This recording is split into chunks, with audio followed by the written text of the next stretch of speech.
So are we live?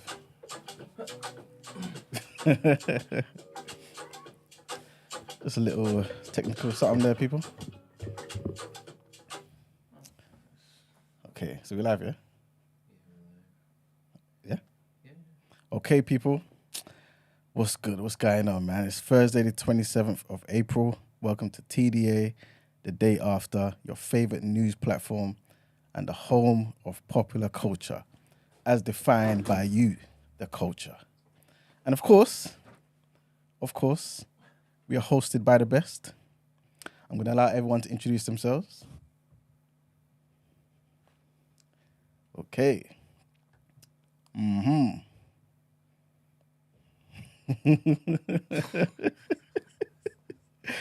But it appears that 600 Wings had bird flu, man.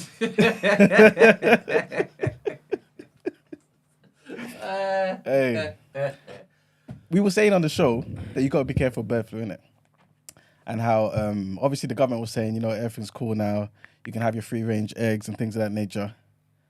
But it appears, man, in that niche butchers that only Margs wanted access to, they had it concentrated. You know what I'm saying? So it's got in, man. So yes, it's just me in the building, people. Just me in the building. Except, obviously, the master behind the... There you go. So, Ben, how you feeling, man? My throat is a bit tickly. Okay. We're going to get into that. I didn't eat any of the wings from Mags' spot, but might be a different cause. Yes. All right. How's your throat? Exactly the same. Exactly the same. I was annoyed. I wonder what it is.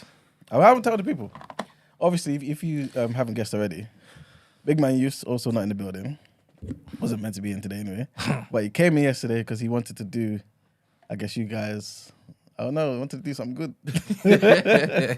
You know, Ramadan just finished. He wanted to continue the sentiment. And he thought, you know what, even I'm ill, I'm going to come in, I'm going to bless you guys because I'm not going to be in for the rest of the week. Like Brent said, we appreciated the gesture, showed the commitment and things of that nature. However, and this is a big however, he came in not by himself. He came in with some man flu, some disease. You know what I'm saying? And obviously he got Margs out of there. Brent's feeling a little tickly in the throat. So am I. But before I go on, I wanted to highlight, that this flu was accessible to everybody in here, innit? The meat eater is done out here. You know what I'm saying? Finished. The plant eater is still here. By the way, I lied about the tickly throat. Even better. Even better. And plus, Brent wasn't here all the time, innit? So he didn't get it full blown. But again, you guys are laughing at my immune system, talking about, he's vegan, epigenetics. You know what I'm saying? He's vegan, he's always down bad, this, that, and the third. The meat eater, you got finished, man. Finished. But yeah.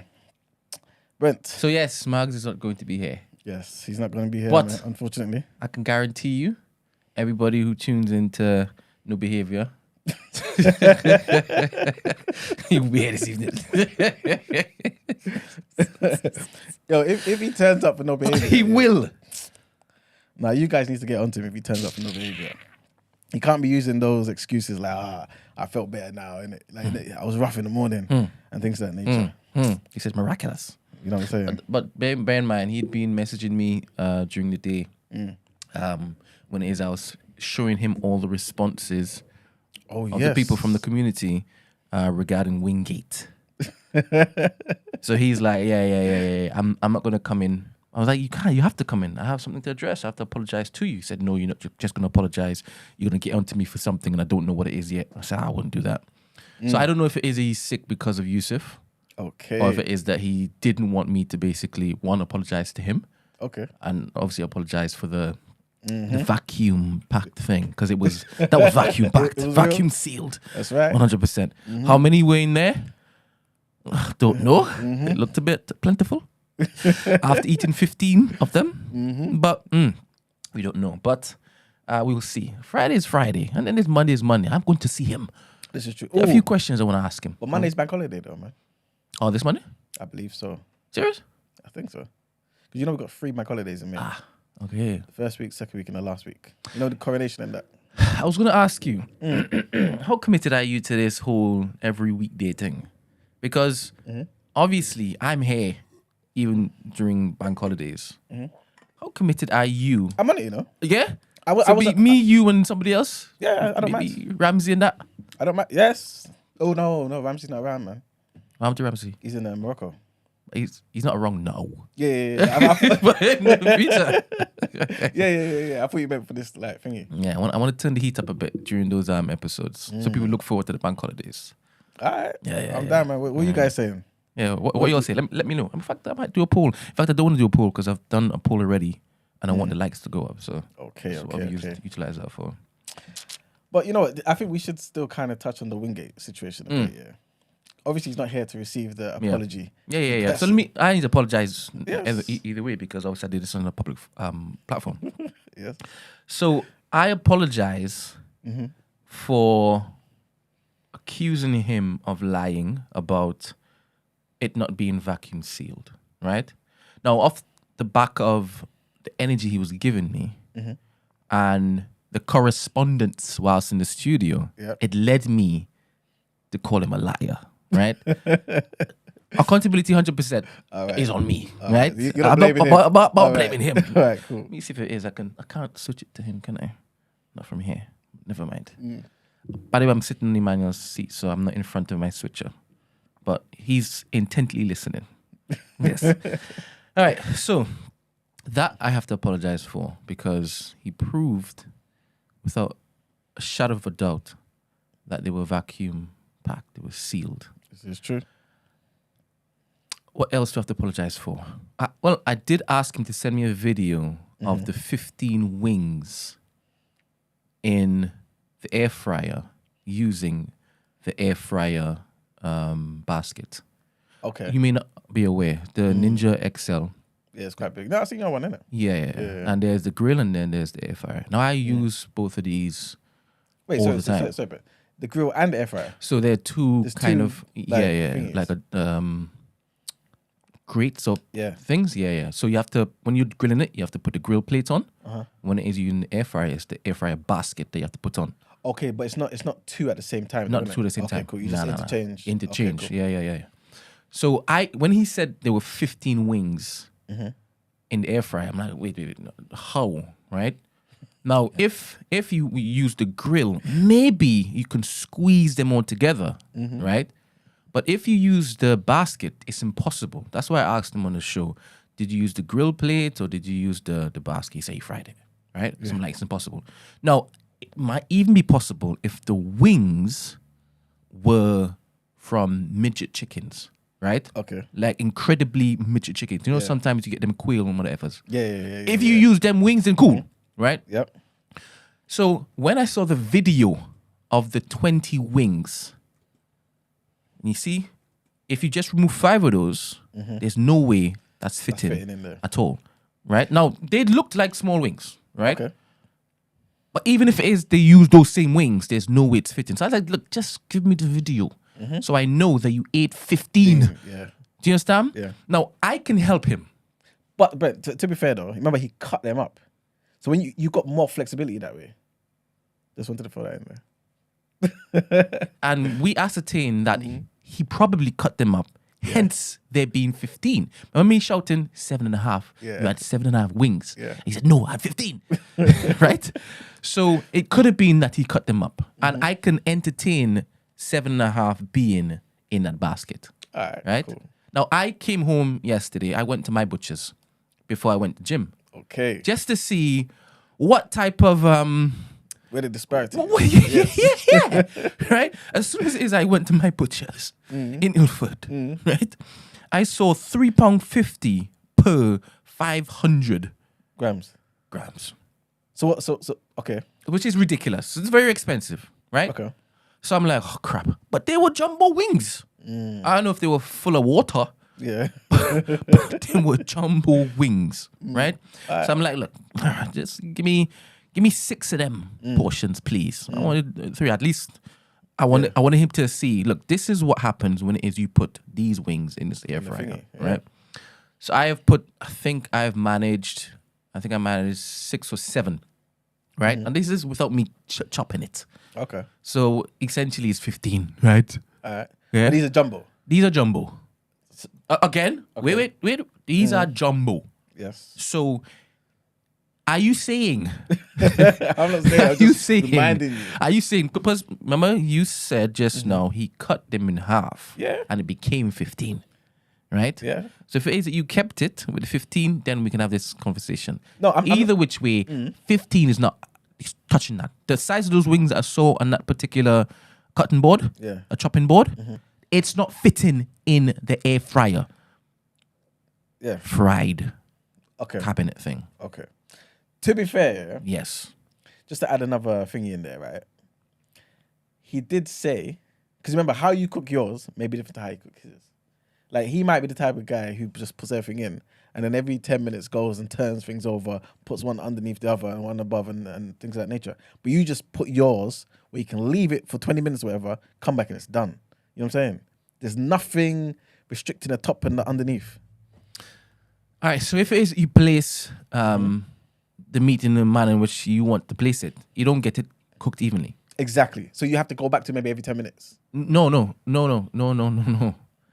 It's not going back every 10 minutes and then shifting it. Okay. That's not how you do it. And he didn't say that anyway.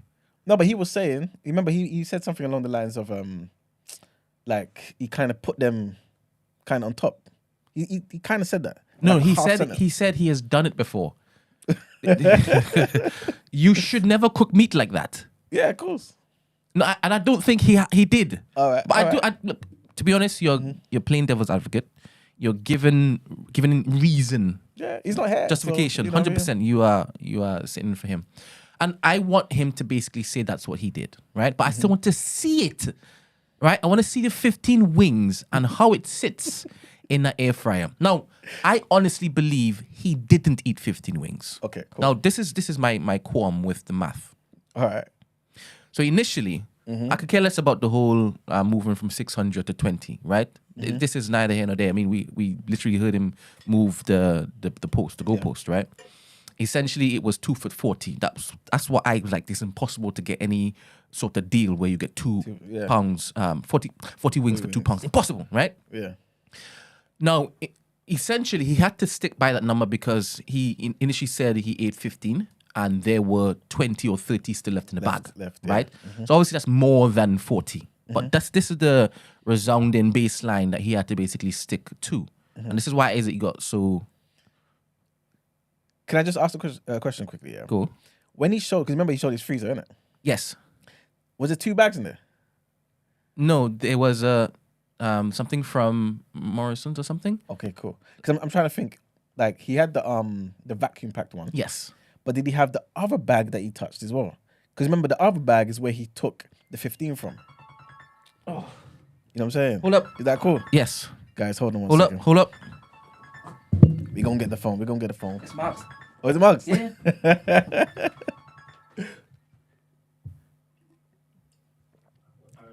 Yo, what's up? Why are you guys on about? Wait. I can't hear you. Hold up. Go on. Why are you going on about the air fryer for, bro? Like, you guys just moving the goalposts. I showed you the video of the wings. Wait, can you call a proper number? Can you call a proper number so that everyone hears you? What's the proper number? Send it to me and I'll This call is it. ridiculous. What's the proper number? All right, hold up. Let me put you He's on in the chat. This is crazy. Hold up.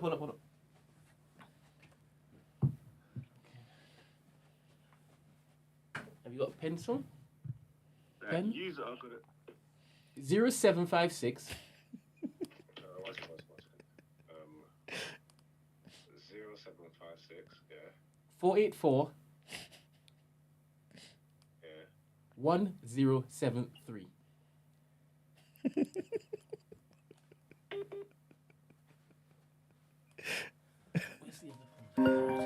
Okay.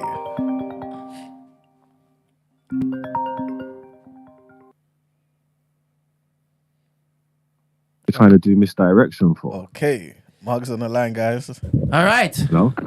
Beep. Why are you trying to do misdirection for? Let's not lose sight of what's going on here. I got you 20 wings for £2, bro. Is it for a lot? You hear me? Because it's important that you adjudicate this, right? Because apparently I'm being accused of misdirection. All right, Marks. No, but I just look. I just woke up here. I just went on there for a second. I see you talking for the last 5 minutes. And all I hear you talking about is air fryers and these things. Why is it not important that I got you what I said I would get you? Why is that not important? Were you here in the beginning when I apologized to you? No, I never seen All that. right, Bit. that's Sorry. important. Let me apologize to you whilst you're on the phone, innit? Because Because it's important to actually to get that off my chest, so you know this didn't start this way. Didn't start so violent. okay then. All right, so I apologize for accusing you of being a liar regarding the vacuum sealed bag in your freezer. Thank you. Is that all right? Yeah, I'll take that. You okay with Please take that? Yeah. Yeah, cool. Okay. I also told the people them that I would have liked to have apologized to you after you showed me the 15 wings in the air fryer, because that's the other thing that I had a problem with.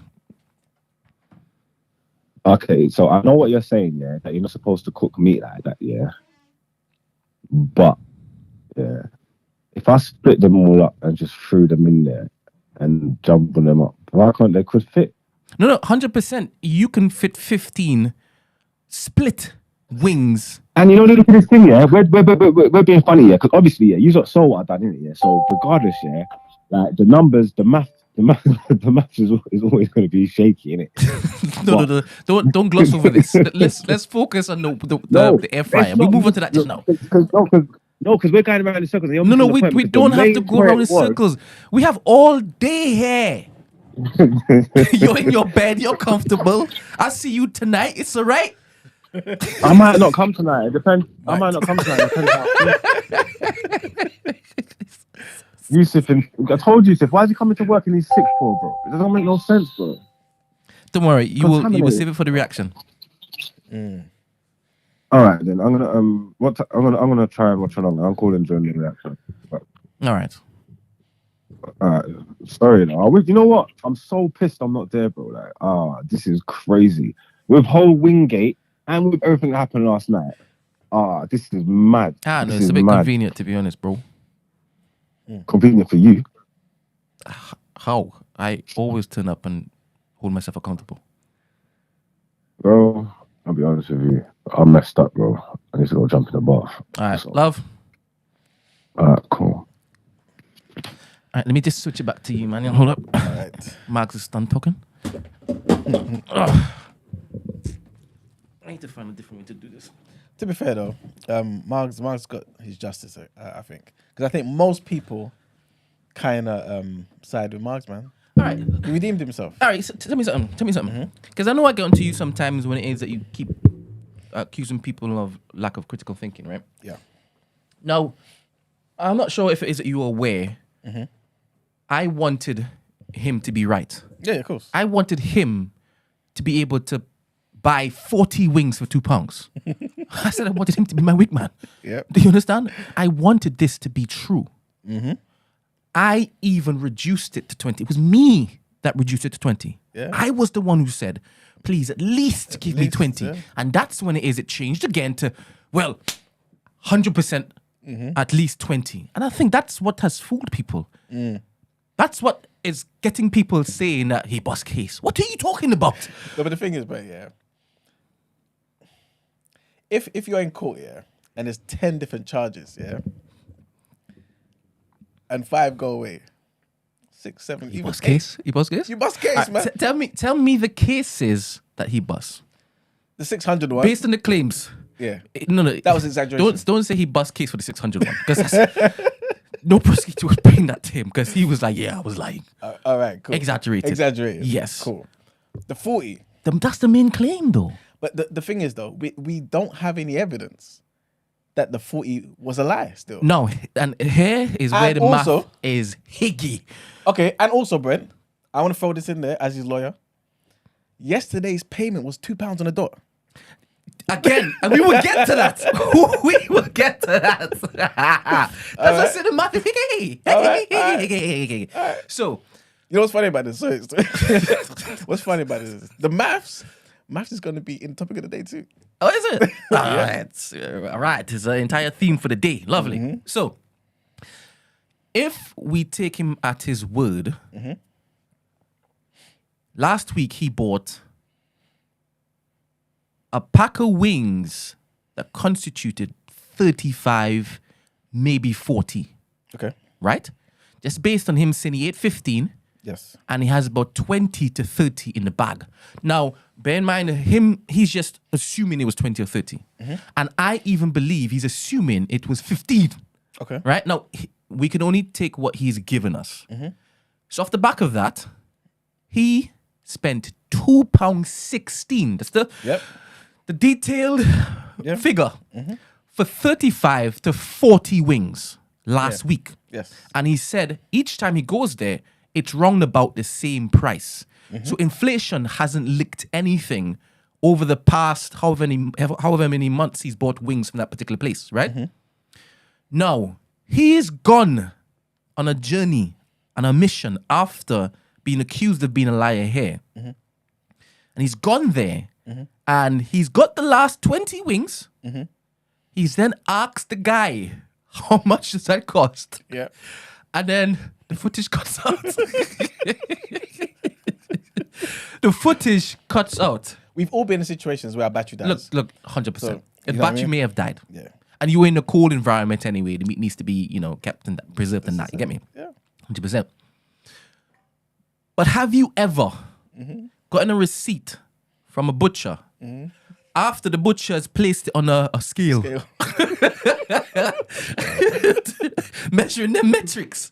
I could understand 216. I could understand 543. But the actual claim that he made, Yes. £2 for something, he got a receipt with exactly £2. Yeah. Exactly. Okay, I can explain this personally. Go.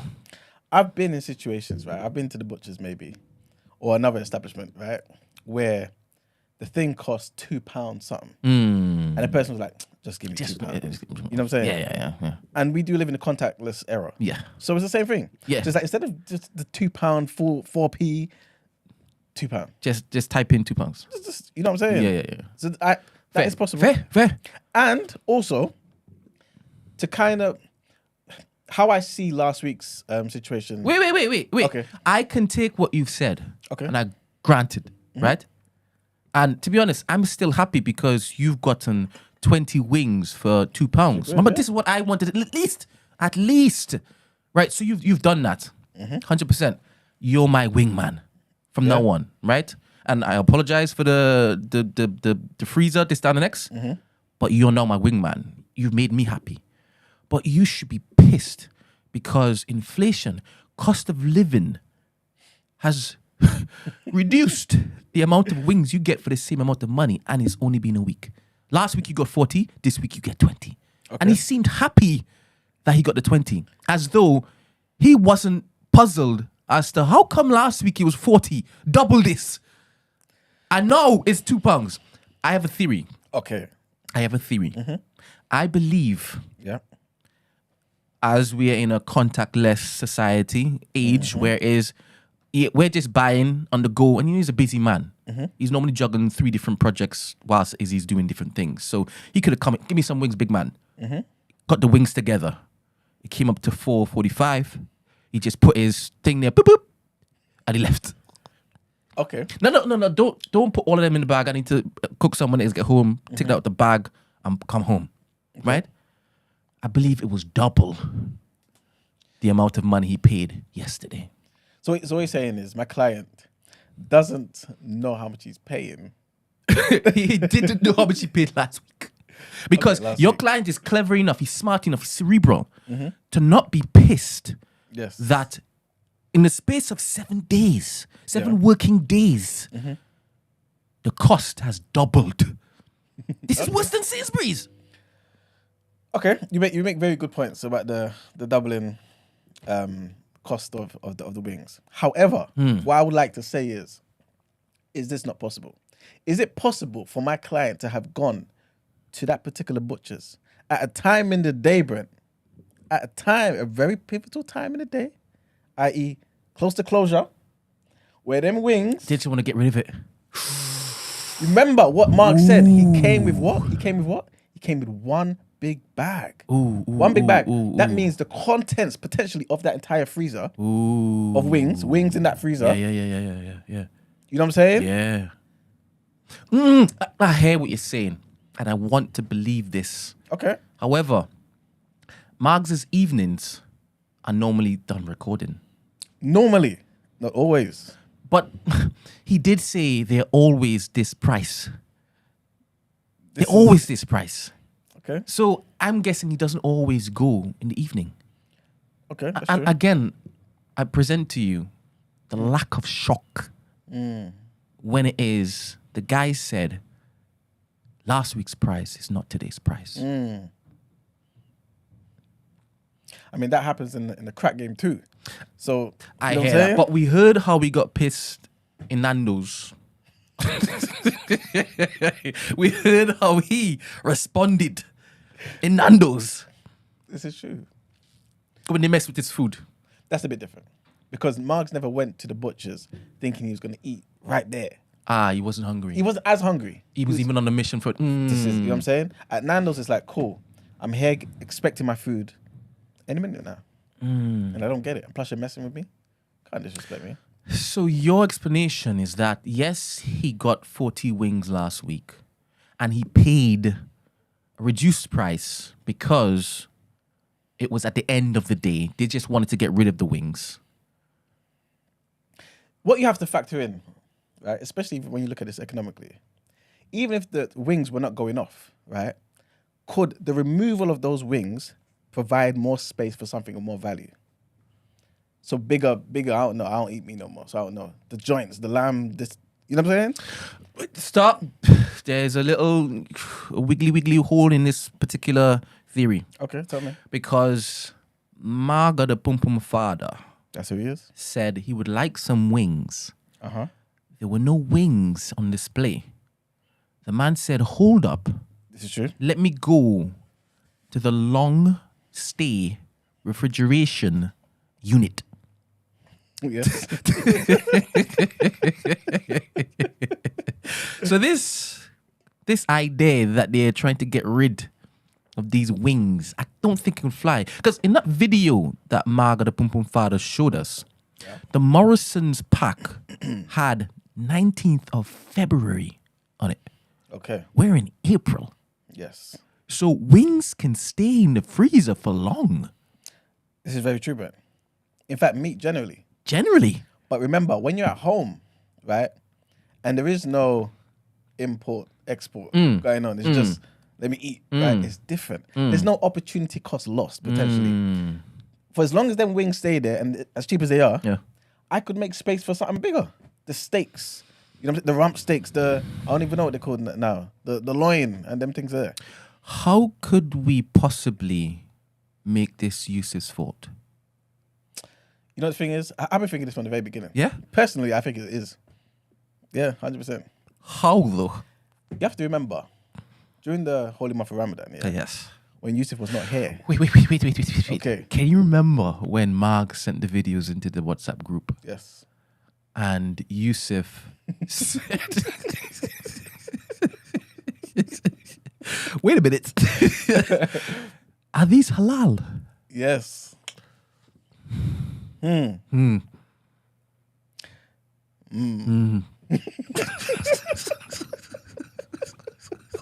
How could we use that?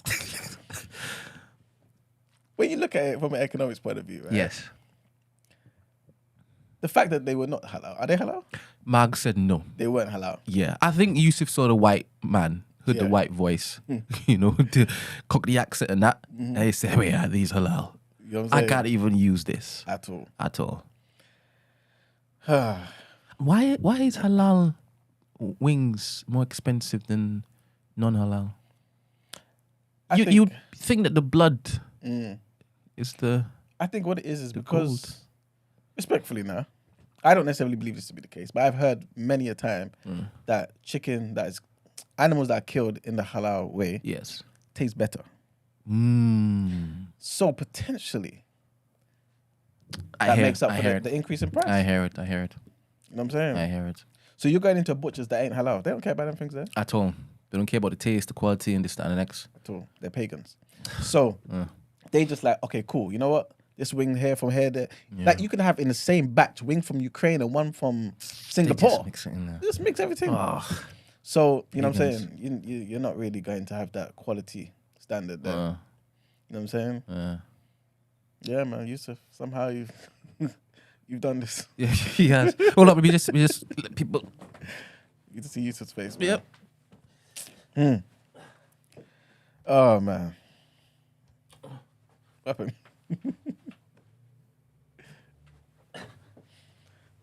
Guys, what do you think? Did my client bust case? I think he did, 100%. You know what I'm saying? And to be fair, one could argue there's no way anyone could say he didn't bust case if the person, the prosecutor, you yourself, Brent, right, is willing to apologize. The fact that you're apologizing shows I think it's always this man has important. proved. I think it's always important to focus on what I'm apologizing for. Yes. Details matter in those particular court of law. And I hold my hands up 100%. I am very, very sorry that I acted in the manner in which I did. Given that your client did come across dodgy, shifty, uncertain, unsure in his communication with me, which led me to believe he was telling a porky. He also started by saying 600 for 2. I would basically say his behavior could be put down to racism. We already said the last couple of days this week, you can be racist within your own, you know what I'm saying, your own race. And that attack systemically and systematically from you and Yusuf Yeah? put him under pressure. And he felt like I have to, you know, and then he reacted. But he doesn't normally bend to pressure. The claws of racism sometimes, It overwhelms. It just takes over. I'm telling you, yeah. Okay. I'm telling you. Especially when he knew he was telling the truth.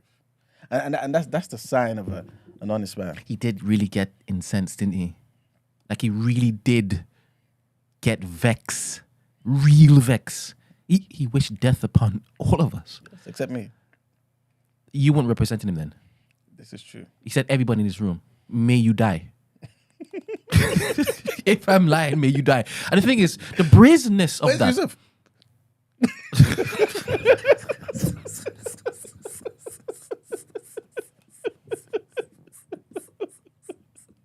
I'm joking. Go for But Karma got him. Go for bit. Karma got Margs. How is he there wishing death, slanging curses, using the tongue that God gave him to slang curses against other children of God? That's unacceptable. I understand. When you're in certain situations and you are fighting for your life, you have to do what you got to do, man. So anger is justified in this case. I think so. Well, we're lucky we caught 2023 marks as opposed to... For real.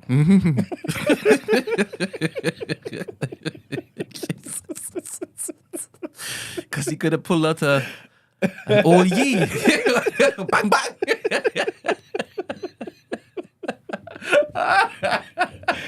Oh, my days. All right, you All bust right, case. Yes. Yeah. Well done, man. Yeah. All right, people. I think it may be time to go into the headlines. Nah, but... Oh, sorry. Come on. Thank you very much. Come on. I have an announcement.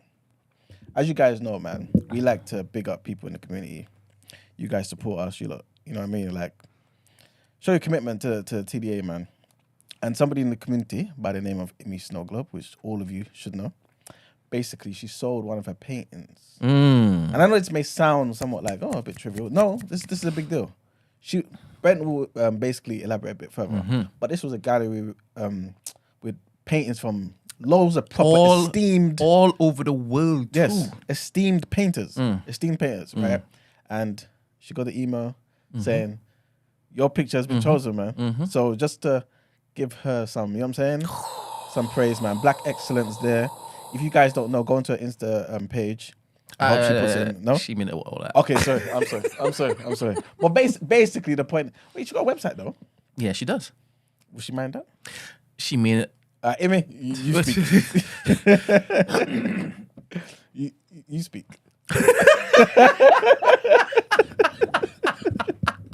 No, but like honestly, just to say again, man, like congratulations, man.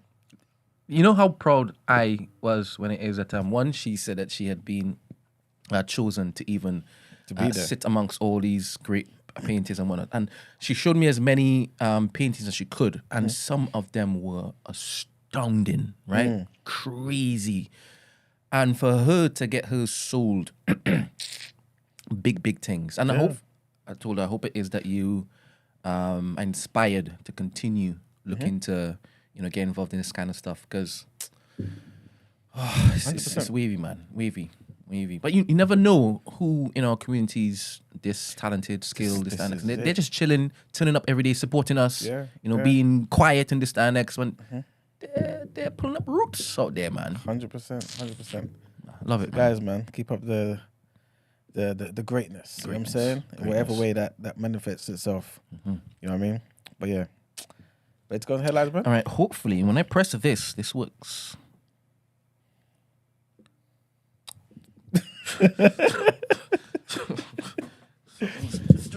We'll be in the headlines soon, guys. You know what I'm saying? On 3. 1, 2, 3.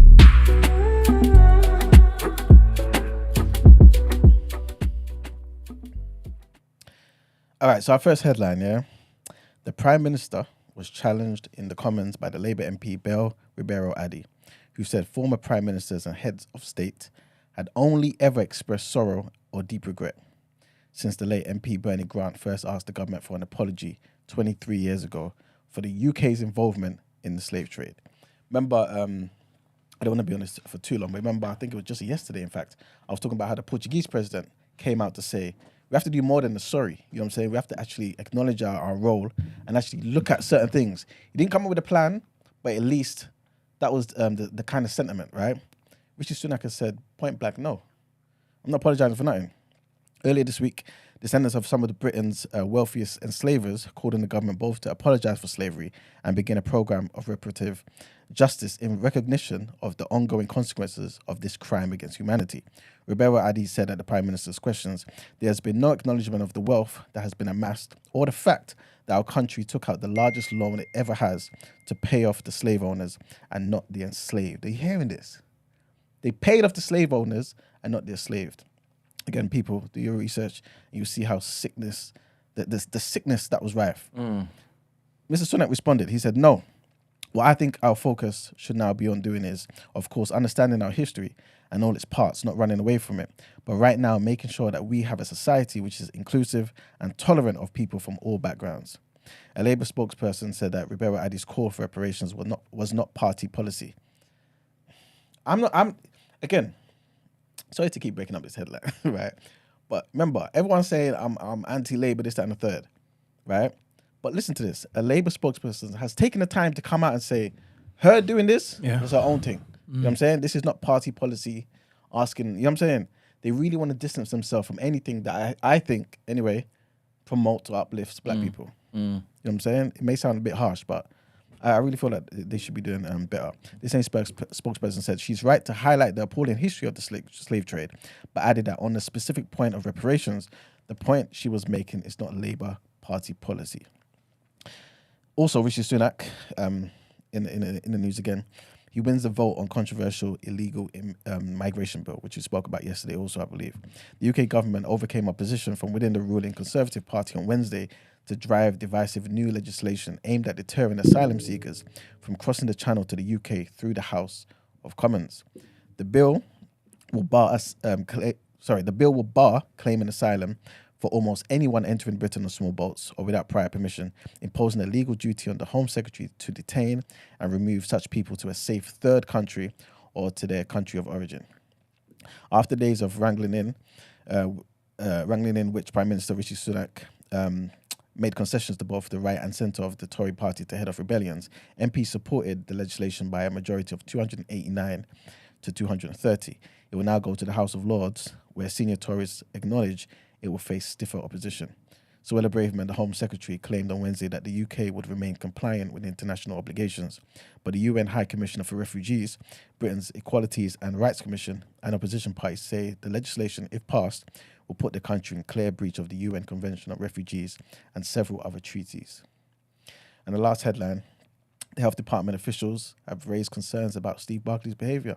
There's more nonsense going on in the Tory party, man. The concerns over Barclay predate the publication of the Tolley report on the conduct of Dominic Raab, which found last week, as we spoke about, that he had bullied civil servants. Dominic Raab resigned as Deputy Prime Minister and Justice Secretary. One source said that there were a lot of unhappy people at the Department of Health just now, man, in part as a result of Barclay's behaviour. Another said that officials in his private office had borne the brunt of his behaviour. Everyone finds him quite challenging, said this source. A Department of Health and Social Care spokesperson said the department has not received any formal complaints relating to the behaviour of its ministers. Any complaints relating to ministers or members of staff will be investigated in line with departmental guidance. The former head of the UK Civil Service, Bob Kerslake, has called on Rishi Sunak to speak out against the torrent of invective against the civil service unleashed by Dominic Raab, or risk a toxic environment in Whitehall. Did you ever spend a stint in the civil service? Yes. I think it's considered civil service, yeah. Okay. Did you ever have difficult bosses? No. If you did, you would never accuse them of bullying you, would you? No. Even though somebody else Good. could. But yeah, that's true, you know. Why is that? Because you're broken. You think it's less of a man to accuse a man or woman of oppressing you? Not really. I just may not see it as bullying. Because in my brain, I'll be thinking, you can't bully me, so this is not bullying. Do you see a problem with that? Yeah, now I'm thinking about it.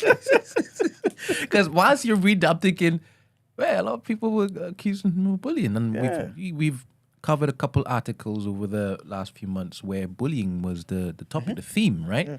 And I'm thinking, I don't think, well, I can see myself using that word only because I know it has currency in wherever it is I am basically moving to, right? And if it is, if I can't address it in the manner in which I want to address it without getting in trouble and losing my job, I'll go through the proper channels, right?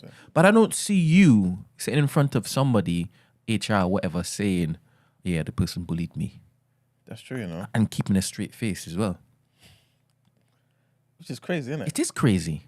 To be fair, if I sat down, say I was talking to you, and you thought, we need to come up with a proper strategy on how to work in this situation because this nonsense can't continue. Yes. Then I think I could, I think I could go in there and say, yo, this guy's bullying me. It sounds so weird. It sounds weird. That's crazy. And then you're asked, okay, so how did he bully you?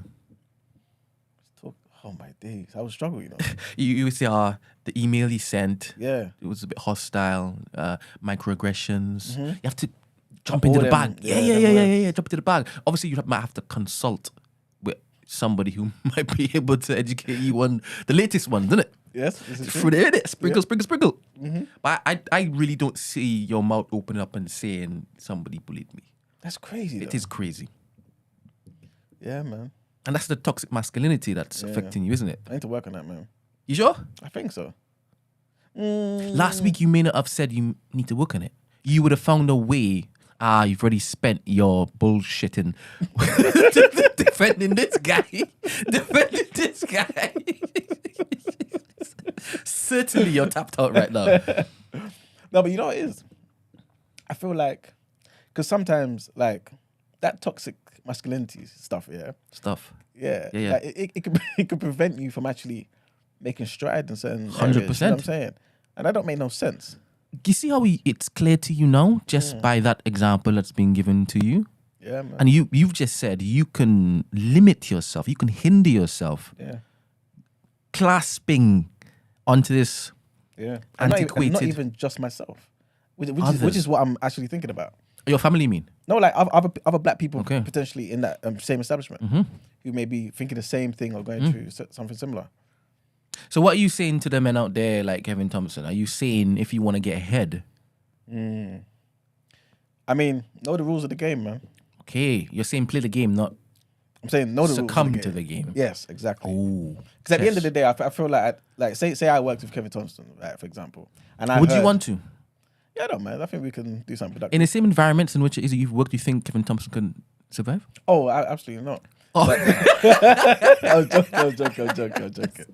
No, I'm joking. The thing is,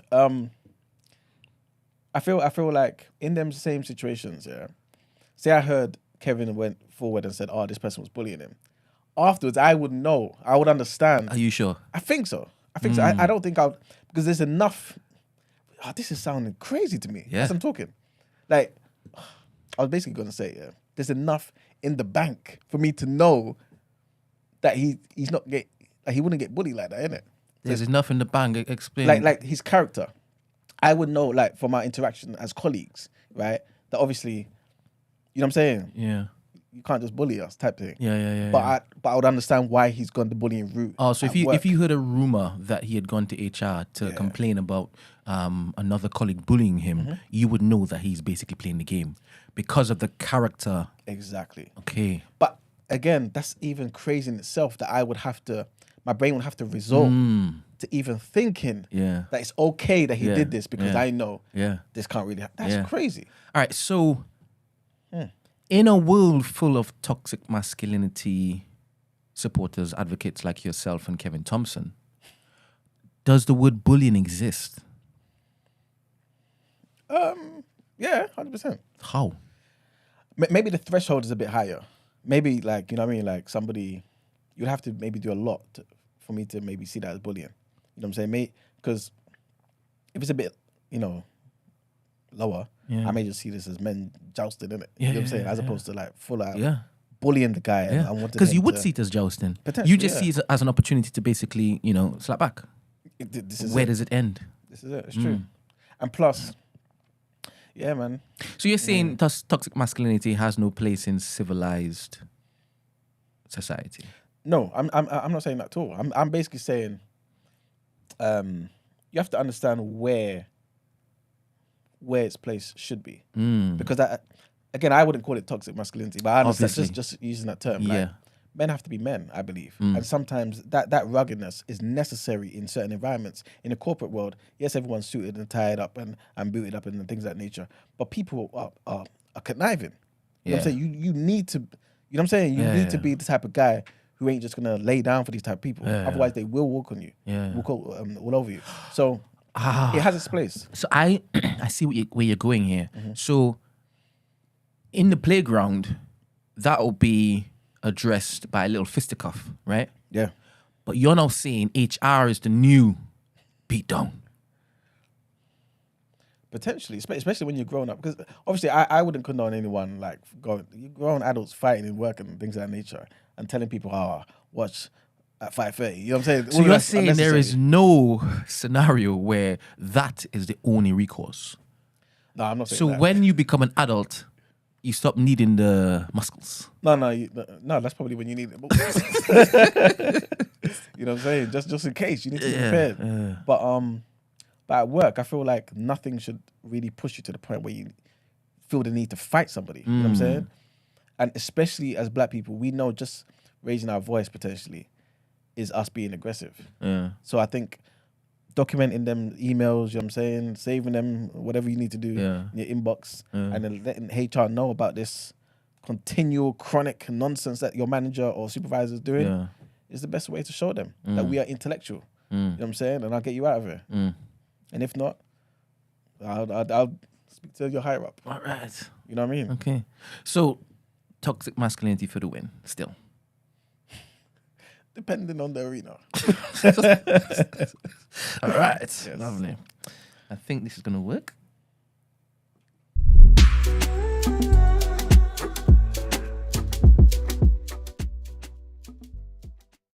All right, people. What the hell is that? I don't know. All right, people. So, topic of the day today, yeah. As you guys know, it's Thursday as well. So, I kind of wanted to do like a joint topic of the day / woke or joke, right? Sorry What happened? to interrupt. People, please don't ask me for tickers. I am not where I'm supposed to be. It doesn't work. I can't do it. Sorry about that, guys. All right. Yeah, so I kind of wanted to combine woke or joke with topic of the day, right? And so the first question I want to ask you, Brent, is which of the following, right, subjects in school, because we've been talking about racism and its various manifestations, pretty much, right? Which of the 3 subjects can be considered racist? History, physics, maths, or potentially all 3? Or 2 of them?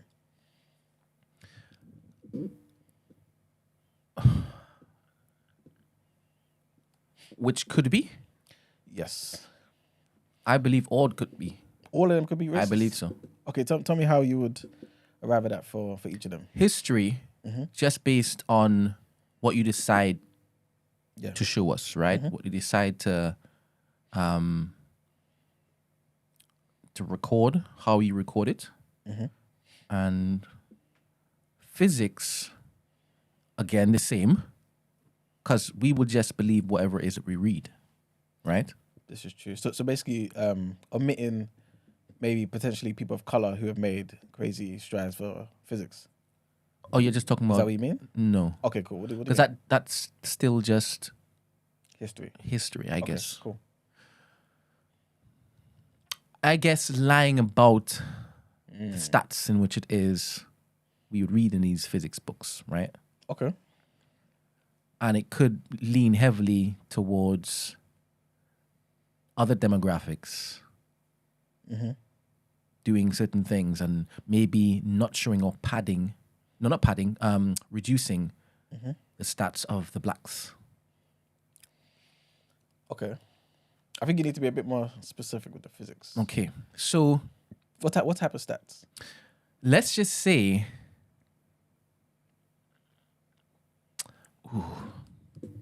Let's just say...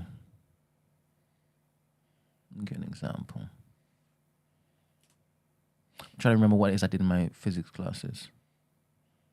Because I know we did experiments. And I know that we were given textbooks.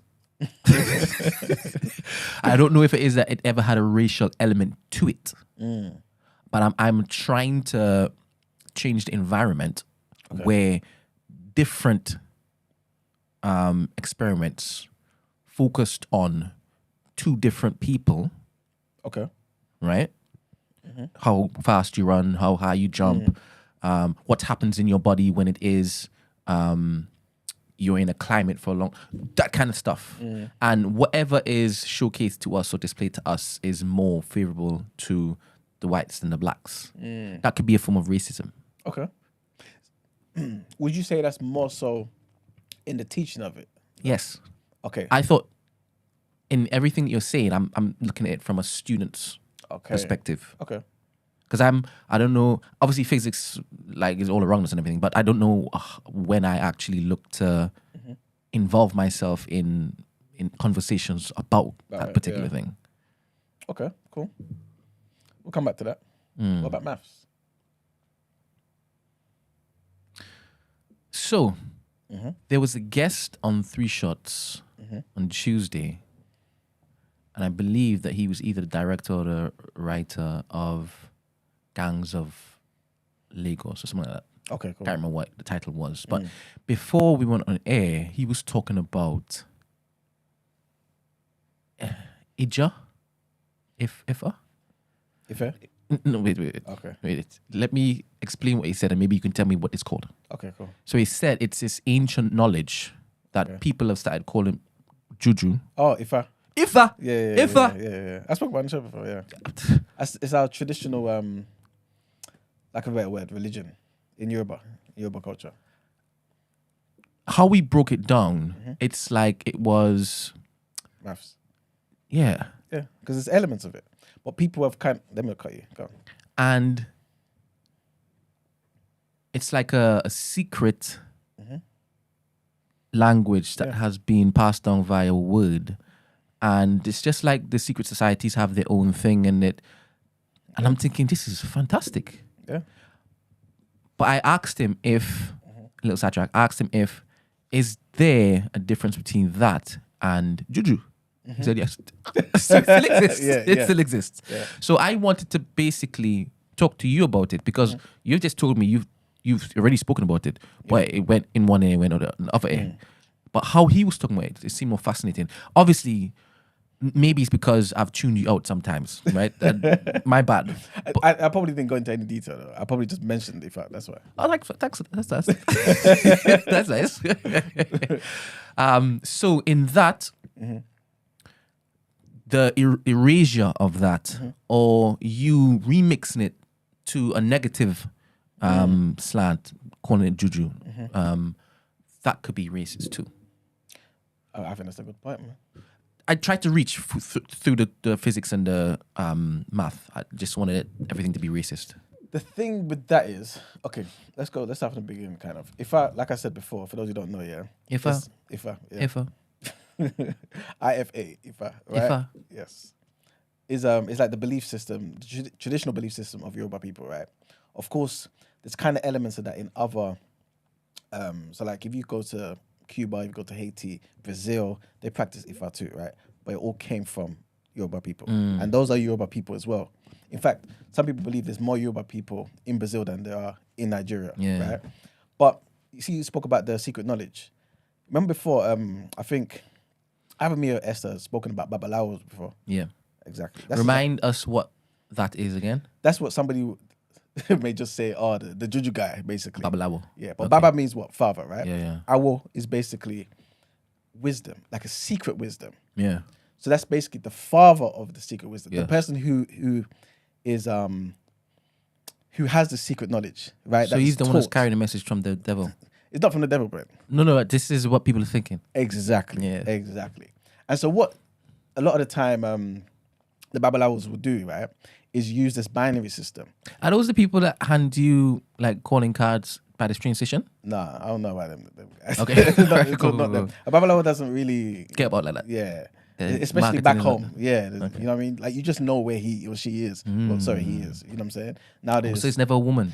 they have a different name. I can't remember what the name is. But nowadays, in fact, some people are saying, yeah, Babalawos could be women. But you know what I'm saying? We won't go into that. Wow. No, I'm just, you know what I mean?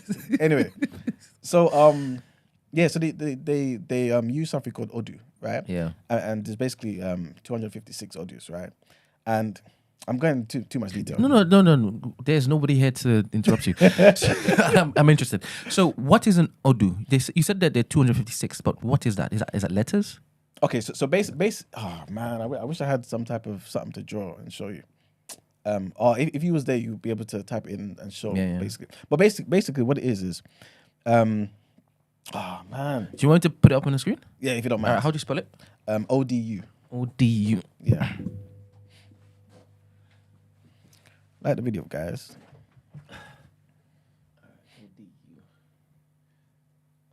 ODU. And what else do I thought? Oh, FI, yeah? Yeah. FI, okay. And images. Let me see if I can put this up so you can see. You can tell me which one to press. Okay, beautiful. Need to see so you can see which one. Okay, thank you. So if as you can see, right, on the one that says 16 Odu Ifa, yeah, and then meaning which one should I click so I can make it bigger? Anyone actually, anyone of them. Okay. Yeah. So as you can see, the binary system of you going into it. Okay, yeah, cool. Can you see that? Yes. So if you look at basically any one of them, right, you can see you've got the line next to each other, right? The line. Yeah. Yeah. So it's like if you look at the far right, the most simplest one, you got 4 lines above each other, right? Yeah, the rice. Huh? The rice. All right, yeah, it looks like rice, right? but basically, when you're sitting down with the babalawo, right, that is basically like a I can't think of a word. It's almost like a tray, right? That brown thing is like a tray, and it's almost and there's some sand in the middle. Yeah. So he's reciting certain things from the traditions, right? And he's some of them use like cowrie shells, which are kind of tied together. I think there was a picture of them as well. And some people use some other things, right? And basically in reciting it and throwing them, it basically has an arrangement, right? And that arrangement, all of them have a meaning. Yeah. There's, I believe, 256 different variations, right?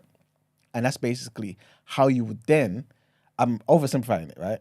But how you would then pretty much speak to someone and advise somebody on certain things. Yeah. But it's the fundamentals of it is maths. You know what I'm saying? It's binary. Yeah. There's a book by a professor by the name of Dr. Sophie Oluwole, I believe. She used to be a professor in the University of Ibadan. She passed away like a few years ago.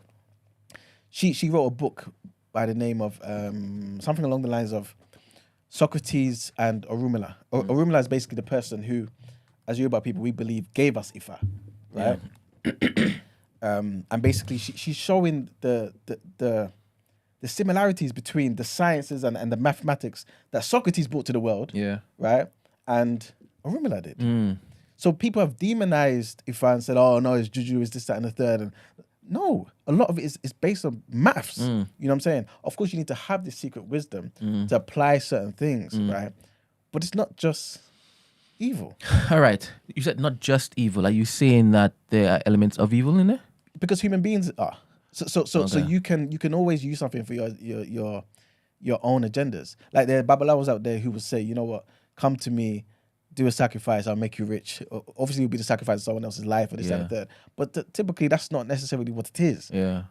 There's other things to it. There's lessons. It's just a lot more than that. Okay, so I was watching Godfather of Harlem and I saw the little Cuban gangster go with the black guy, I think Bucky, whatever his name is. I don't know what his name is.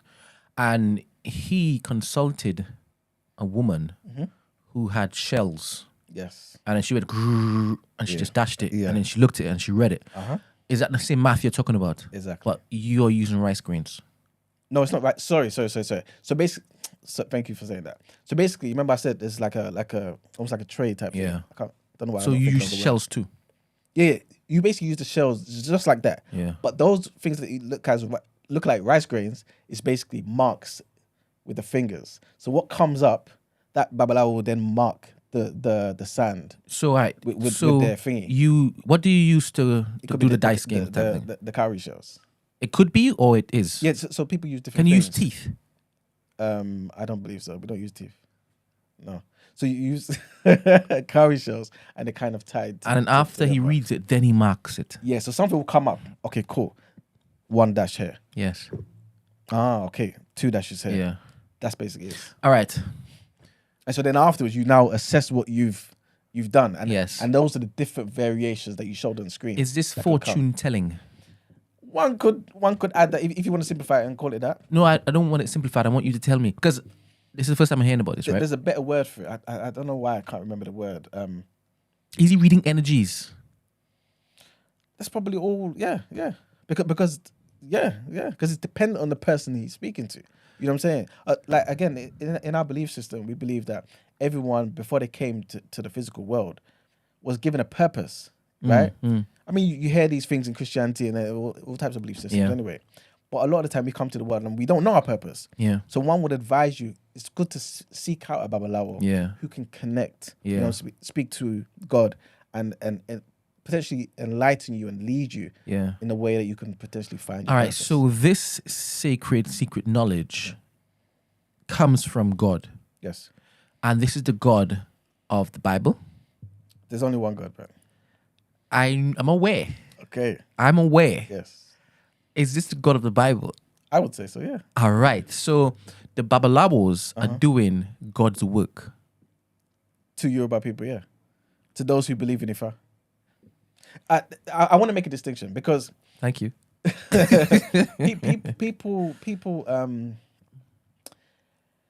people kind of separate certain things, right? Because one could argue, right, that there's only one God, like I said before. So that means, is Jehovah the same as Allah? Is Jehovah and Allah the same as Aten and Amun-Ra? And you know what I'm saying? Or are they all different gods like we spoke about before? Like, is it a monotheistic situation or henotheism, right? And so if you believe there's one God, then of course it came from that one source, right? But if you want to now start saying this is demonic and this, that, and the third, then obviously you question the source. No, You know what I'm saying? I'm obviously lack of knowledge causes madness for me, anyway.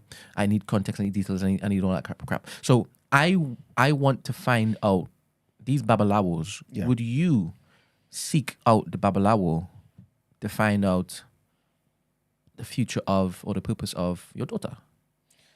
Not really. Why not, though? Not necessarily. Is it because your Babalawo is not Jesus? No, not necessarily. Because I don't necessarily think. To be fair, with Christianity, there is that conflict. There is that conflict. Why is there conflict? I think because it's not necessarily a Christian thing to do. But In the Bible, like even Saul, I believe. But was is it because we've been told this is what a Christian should be Yeah. doing? Yes, but it's also linked because remember a lot of Christian ideas, right, is linked to scriptural things, right? So I don't want to just make it be flippant and say, "Oh, this is just a Christian thing." No, it's linked to certain things. So in the Bible, in the Old Testament, remember Saul was going through some madness and he tried to seek out advice from the prophet Samuel. Is he a Babalawo? Who? The prophet Samuel? Is that what you're saying? No. But prophet Samuel was dead, so he went to someone who could speak to the spirit of Samuel. So he went to Babalawo to speak to Samuel. This wasn't a Yoruba person, is it? But the equivalent in that exactly the equivalent. Are they the equivalent? Not really, because Babylonians are not necessarily saying they're speaking to the dead. No, that's not the same thing at all. But I'm trying to say that type of thing, right? The point is, Samuel wasn't happy with this. He was like, "Why are you disturbing me? I'm sleeping." You know what I'm saying? No, I'm meant to be dead here, right? This is your business now. So it's frowned upon to seek people who can do these type of things. So that lets me know, I guess the God of the Bible doesn't necessarily want you to do it. And number two, it's possible to do it. You see what I'm saying? Obviously. So, there you go. So, yeah. Okay. So because you subscribe to this form of religion, you wouldn't necessarily go and seek out the advice of the Babalawo, even though you're a Yoruba man through and through, because of the conflict. Yes, but also because me, myself, it's also a matter of trust, because not all Babalawos are built the same. So I don't want to potentially put myself in a situation where I'm relying on a human being to potentially give me false information about the one life I have. Yeah. You know what I'm saying? It's too risky for me. Yeah. I would prefer to connect with my God and go through the hardship of that journey and figure out things. You know what I'm saying? Wouldn't you like to be a member of this society? Oh, that's it. Yes. Because you're saying it's a something that's passed down through Yoruba man. I know you kind of winced when you start talking about Babalawas might be women, right? Cool. You may not want to basically have that passed down to you by a woman. Cool hair. So it's a man, Mr. Toxic Masculinity Boy. Wouldn't you want to be a carrier of that secret knowledge? I mean, I would love to. Because you do good with it. I would do, yeah. And plus, I don't think I would be out there trying to no disrespect here, right? But get customers. I that wouldn't be my profession. I would maybe just use it for myself. You know what I'm saying? Like, but again, like, this takes years of commitment. You know, like this is oral. So they learn this thing. Like I'm reciting to you, you recite it back, and you memorize. It's not books. It's oral tradition of things you spend with this Babalawo, your teacher, for years. You know what I'm saying? A lot of these people are born into this, and so they're raised from very small. And they've got this information. They're not resorting going to books in front of you. They know it off head. So you have to be committed. So I want to know what powers do they have? Because if you're just saying they learn this, right? Yeah. Just like how you pick up a book and learn all these details in this particular book, all these historical facts. What does it grant you? Because what you suggested might just be a different way of seeing a psychologist, a therapist, or a counselor, right? Because you have to trust whether what you're saying is legit anyway. What do I have to communicate to the Babalawo in order for the Babalawo to give me a result or response? I can't say for sure. I don't want to do guesswork Okay. because I've never done it before. Okay. So I don't know. Does the Babalawo tap into the source? And how does the Babalawo use this for evil? I need to know the powers. Like what? You see, again, like some of this is going to be speculation and conjecture. You see what I I'm don't saying? mind. It's not my culture. But I'm saying that because I want to make the distinction between what I know, like the real practices of Ifa, Yes. and the things that you learn from a teacher, right, Okay. for years, and that secret wisdom and all them type of things that can be applied here and there, and those who maybe go into more of that's spiritual too. That's spiritual because that's our spiritual system as well. But there's more of in a modern day language, right? More of the hocus pocus. I'll give you an example. The cult? One could say that potentially. Okay. But again, there's so many different factions because Yeah. Ifa is something. A Babalawo will tell you Ifa is not a religion. I only said that just to Yeah. you know what I mean? Yeah. Ifa encompasses religion. It encompasses, like you would say, the psychology, physics, maths. Yeah, that's what he said. Yeah. You see what I'm saying? Yeah. That's what Ifa is. Ifa is much more than religion. We're not involved with it. We don't care about necessarily, like, there are Muslims who subscribe to Ifa. Yeah. Christians, Jews. I'm not too sure of the Jews, right? Jewish, like, Yoruba people in it. But you know what I'm trying to say?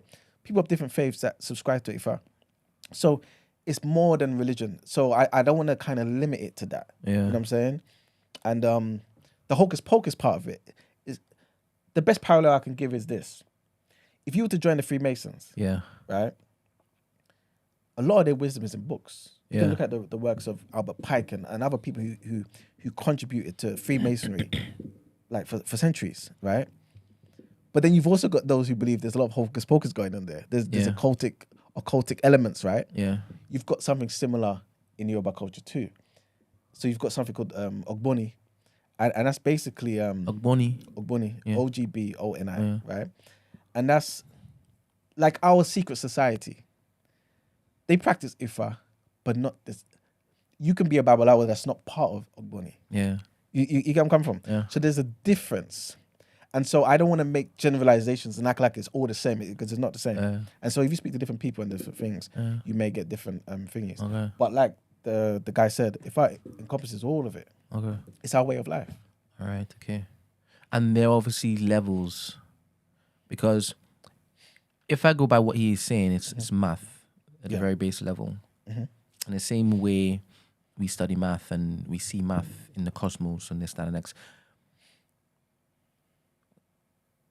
Once you go up different levels, you start talking about how math and mysticism now look to combine, and then you're messing with that kind of stuff. And I'm guessing the Babalawos, when they're passing it down, they may be told everything, and then they decide which student they will look to basically tell certain aspects. And once it is they prove that they are their integrity and the character can entertain or hold this without using it for ill means, then they might pass on, because they have to keep passing it on. Yeah. It can't be left to die, right? This is so interesting. All right. So back to the math, physics and thing. Obviously, I'm mindful. Of time. Yeah. When I'm leaving here. If you don't mind, can you put it on Mark's for 1 Yes, sec? yes, yes, I need yes. to go to it quick. Drinking too much water.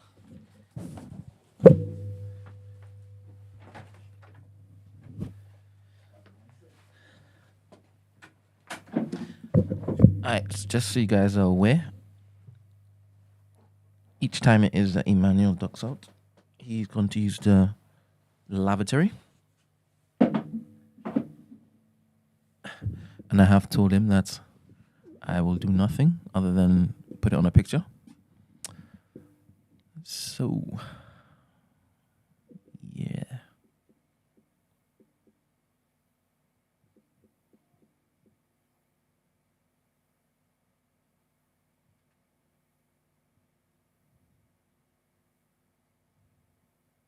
He's still peeing.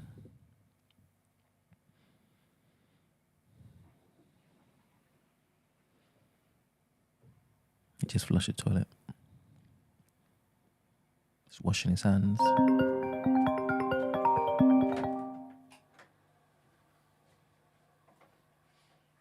Hello? Hello, good morning. Yes. Can you hear me? It's Von. I thought I'd chip in while I was taking a pee break. Hello? Good morning, caller. Hello, can you hear me? Yeah, we can hear you. Out of the three, maths, physics, and history, my understanding, maths and physics are sciences. Now, obviously,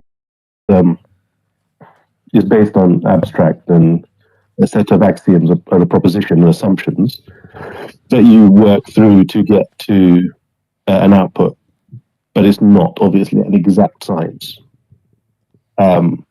It's as close as we've ever got to an absolute sort of result, but it's a prove. I guess you look at it as a tool to prove or disprove theories, isn't it? That's the way I look at maths. Okay. So I don't know about racism. I guess anything can be racist in the wrong hands, but with it being a tool, it is what it is. It's a science, isn't it? With physics, and this is me really sort of delving into areas that have nothing to do with me. That's also a science, and it's about the study of matter, energy, and things like that. So, for example, thinking about heat, light, the speed of light. You've got the two main theories. You've got general relativity that deals with the big stuff, the universe, and then you've got the atomic studies, which is more about the atoms, and that's quantum mechanics. I think those are the two dominant theories. Yeah. But again, these are sciences that are investigated using maths. So I don't know how the racism gets into it. The bit that I'm more interested in is history, because I did history at university, and for me, history is absolutely the corruptible one, and has been over time, just proven to be. Because in history, you never, ever, ever study what actually happened. You're always studying who said what about an event, and that's that. You'll never know what actually happened. All you will ever know is who said what, or who recorded what, or who showed you what about something, and you need to investigate that point of view and other points of view to formulate your own view, basically. That's the study of history, and that's the way, that was probably the most interesting thing I learned at university about the whole course. Nothing to do with what happened in the past. It's all about the motivation of the person who is passing through the information. Okay. I mean, I agree. I definitely agree with you, man. But what I'm going to do is, obviously, I'm going to get into the maths thing, because it kind of ties into what we were speaking about during the week, where we were talking about, are we being too woke? Because you've got some people out there who are like really saying maths is racist, and I'm going to go into it. So yeah, man, thank you for calling in, man. Who's that? Who's that? I don't know. Vaughn? I don't know, you know. Thank you, caller. Thank you, caller. I thought you asked them the name before. I did. No, but it is Von, actually. Yeah. Cool. Thank you, Von, for calling. All right, so Brent, if you don't mind, yeah. Yes. So the clip I gave you. Yes. To play. Yes. If you don't mind, can you play that? So this clip, yeah, it was sent to me by Christy. Big up, Christy. And this is basically what started this. Obviously, this clip is very I can't figure the word, but I'm sure you'll come up with one when you hear it. If you say it's for, that's racist. I mean, that sounds like we may be mischaracterizing it. What, if you can quickly sum it up? No, that's not mischaracterizing it at all. Math is basically racist under this ideology because it says there is no such thing as an objective reality. So 4 might not be the right number. 2 plus 2 might actually equal 5. Quickly, so I misunderstand. Are we saying that 2 plus 2, if you say it's 4, that's racist? I mean, that sounds like we may be mischaracterizing it. What, if you can quickly sum it up? No, that's not mischaracterizing it at all. Math is basically racist under this ideology because it says there is no such thing as an objective reality. So 4 might not be the right number. 2 plus 2 might actually equal 5. Okay. So I wanted to start there because what I think we can see there is absolute foolishness, right? This is the world we live in, right? Yeah. We're definitely being too woke in it. But when I was trying to, something just made me say, you know what, let me actually look into this a bit more. Yeah. And I actually found out there are actually, I guess, professors, teachers in certain universities, especially in America, they're actually going around basically saying, not that same idea, but that fundamentally, to some degree, maths can be racist. And so, like Von said on the phone, history, all these type of things, we know it. All of these things are subject to interpretation. Whoever wins the war will tell the story. You know what I'm saying? Like we know, for example, the contributions of people of color and other minorities won't necessarily be put in the forefront for students to learn. Yeah.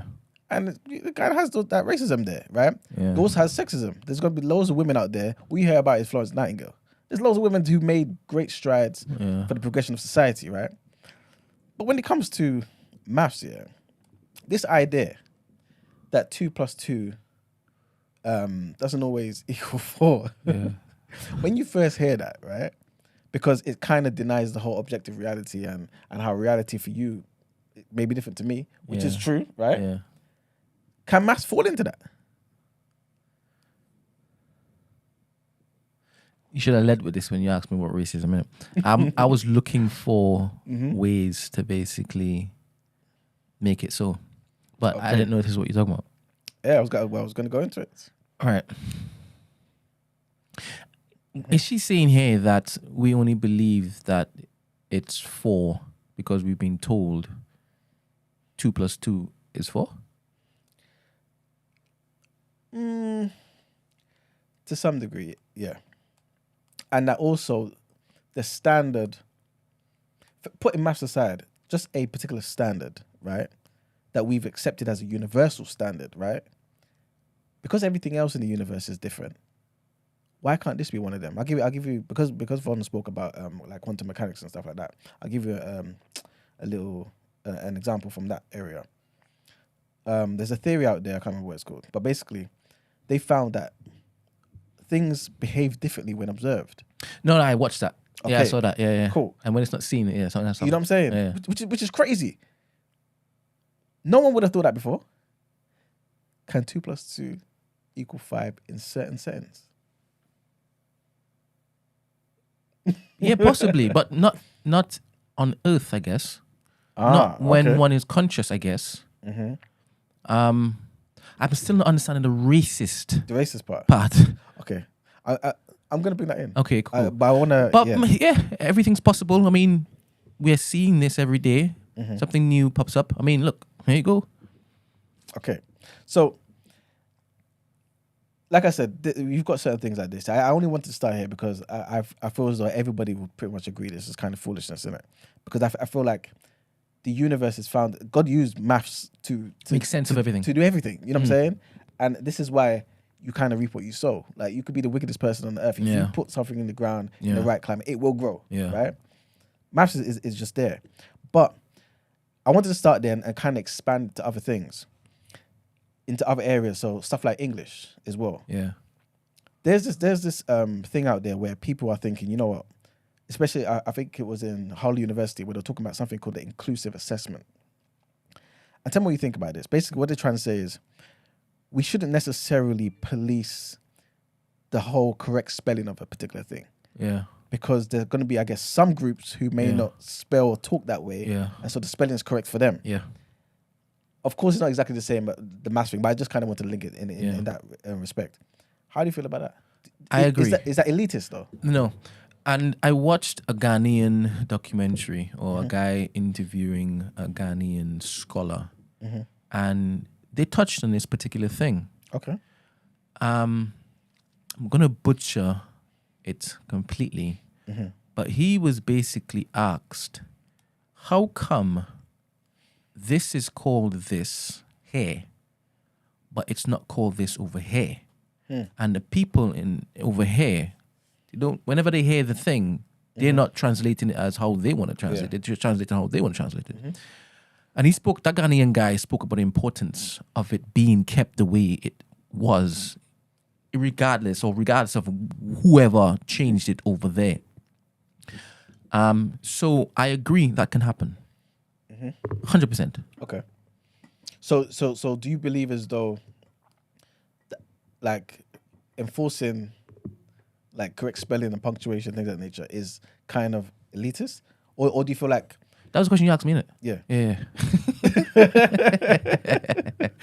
I think depending on the environment in which that was being done.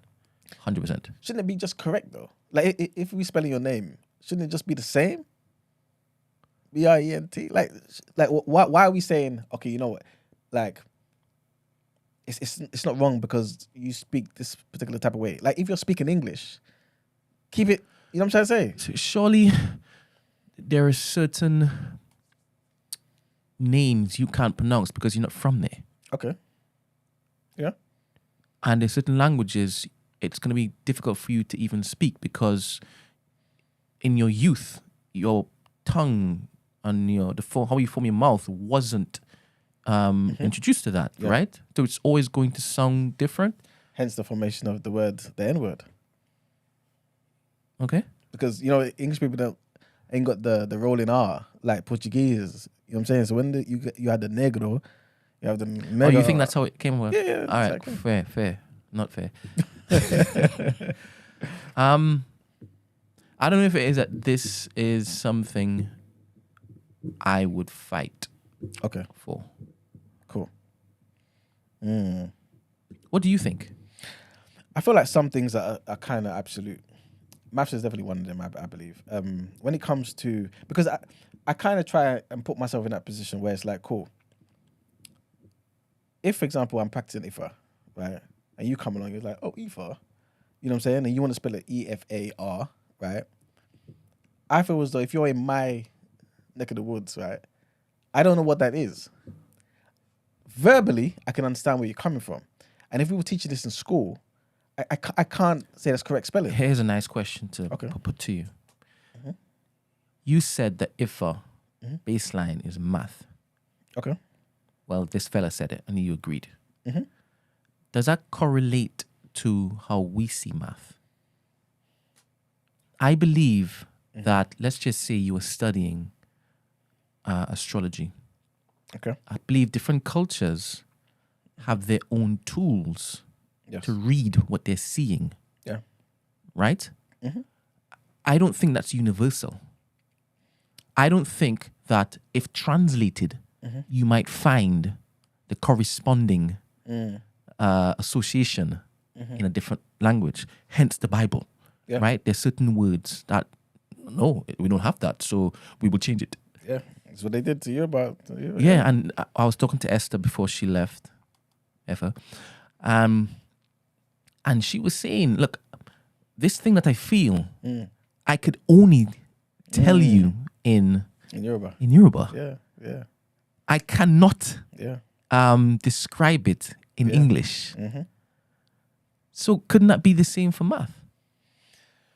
I don't think so, man, because it's a good point, but I feel like that's more so.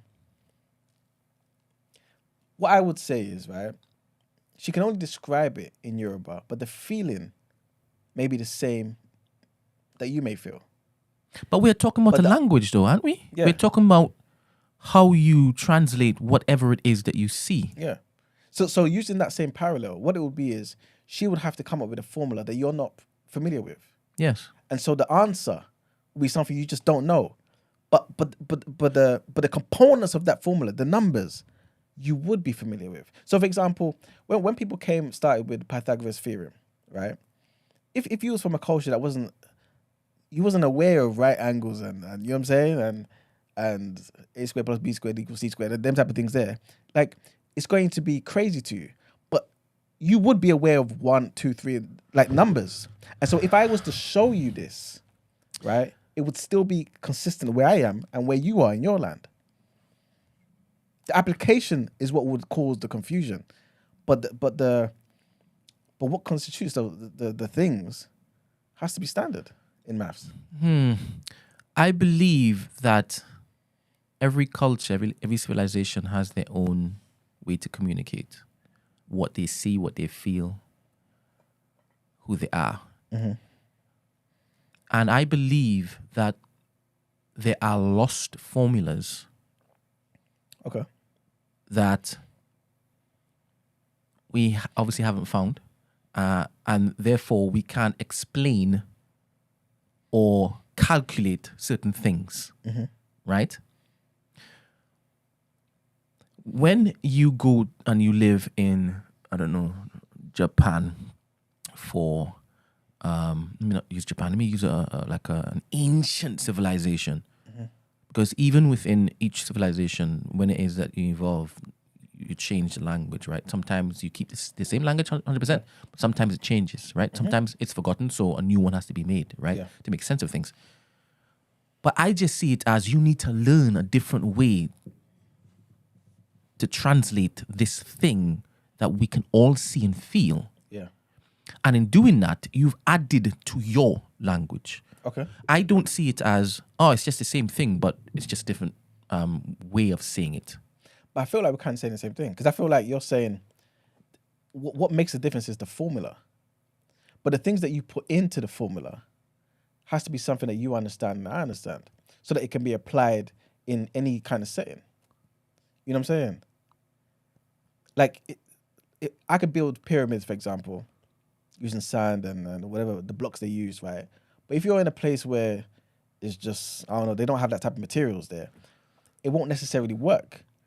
The formula won't be wrong, though.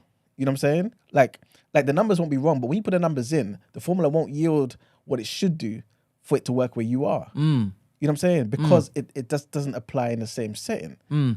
But you would understand what you're putting in, and I would understand what you're putting in. So I do believe the universality of the source is what every civilization looks to create a language to read, right? Or decipher. That's the constant, whatever it is that we're seeing or feeling or experiencing, right? And the variables are how the tools that we use in order to basically decipher it. And it differs between civilizations or cultures. Okay. You agree so far? It would need to differ because it's a different language. Okay, cool. Are you saying it's one is one? You're just saying, okay, how do you say one over there? Exactly. That is the same. One unit of this particular thing is one unit where I am. And this is, I guess, where the question comes in. Does one equal one? Exactly. Right? Because in a different universe, that one may not equal one. But it has to. You say it has to because of our understanding of what this one could mean. If you add it to this, it does this. But just imagine that this true. one is just a fraction of something else, and it might equal. Do you understand? And that added to that, not using it as one in this formula, could now open a wormhole. But the thing with that, Brent, is that would mean nothing can exist the same way. Because, like I was saying, remember, like, and it'd be chaos.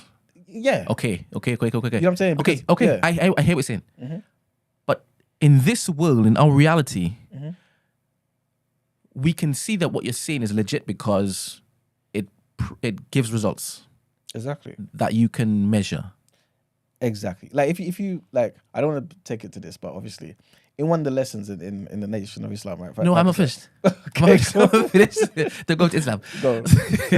But if you do that same formula in Nebula, it may not give you the result that you want because the other elements they go by a different metric. Is what I'm saying. Yeah. So where we are looking at things that seem mystical and magical and this, that, and the next, that we can't compute, deja vu and all this bollocks, right? It's because we don't know how to speak that particular code. We don't know how to decipher that code in order to basically get that result. Because we're using Earth's math. Okay. What I would say to that is, Brent, I wouldn't call it Earth's math. I'll call it the physical universe. Because I'm struggling to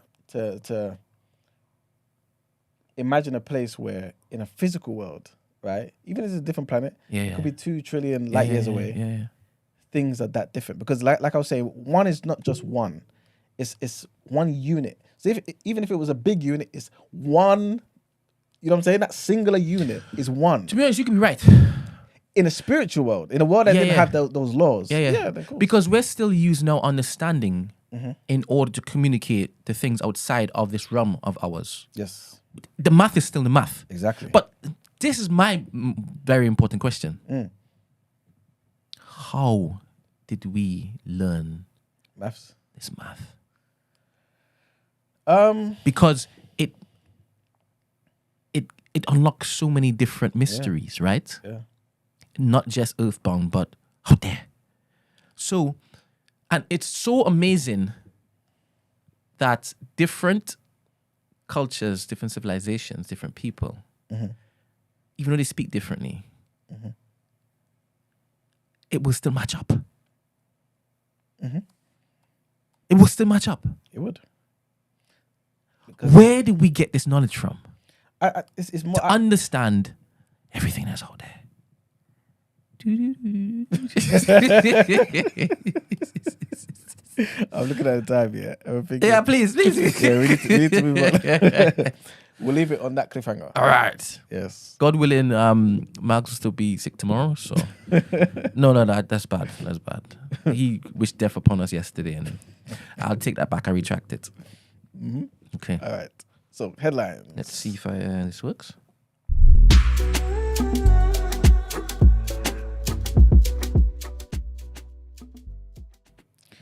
All right. So our first headline, this section. Trigger warning here. The screening of a controversial film asserting that women are defined solely by their biological sex has been cancelled by Edinburgh University after trans rights activists occupied entrances to the venue.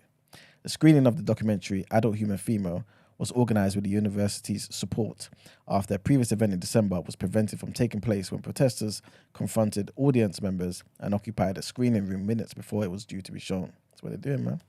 Critics of the film accuse it of being transphobic by denying that trans women have equality with biological women and claim it puts forward unevidenced arguments. Its supporters argue that it sets out the legal and biological basis for sex and the necessity for protecting sex-based rights.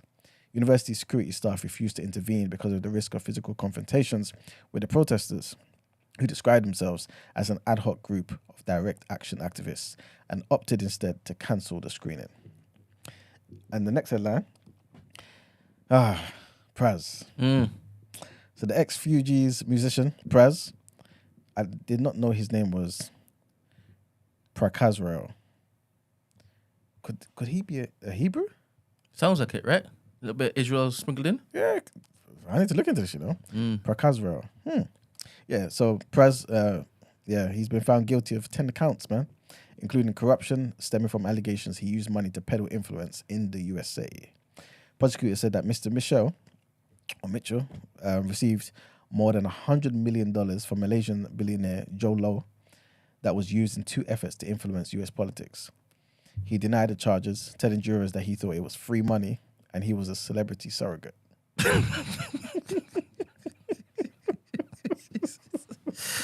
Free money, yeah. Apparently, yeah, because I was looking into it. You got like this same guy, Joe Low, who, by the way, I'm not too sure if this article basically says like what's happened to him now, innit? Like he's just missing. This guy's just missing. Go on. They can't find him, right? Go on again. Yeah, and basically he paid Pras allegedly $20 million to get a picture with Obama. Yeah, but you got a picture. You got a picture. Yeah, you got a picture. That means Pras got $20 million. Yeah, free money. Facilitating that. Yeah. Celebrity surrogate. Yeah. Who knew? But that's what she's called like lobbying, isn't it? Yeah. Different languages, isn't it? I guess. But it's the same thing. But yeah, the trial, which began on the 30th of March, saw testimony from Hollywood star Leonardo DiCaprio, as well as former US Attorney General Jeff Sessions. The Grammy-winning musician was accused of bringing secret, illegal, foreign influence to bear during the administrations of Barack Obama and Donald Trump between the years 2012 and 2017. The businessman, Mr. Lowe, who I just spoke about, who funneled money to Mr. Michel, is accused of stealing about $4 billion from Malaysia's sovereign wealth fund during the infamous 1MDB scandal. And the last thing I wanted to say is just an update on the Kenya cult death, right? Remember we were speaking about this throughout this week. Numbers just kept going up, 35, I think it was like 43, 50 something. Now it's up to 95, man. It's a damn shame. But yeah, that's it for the headlines.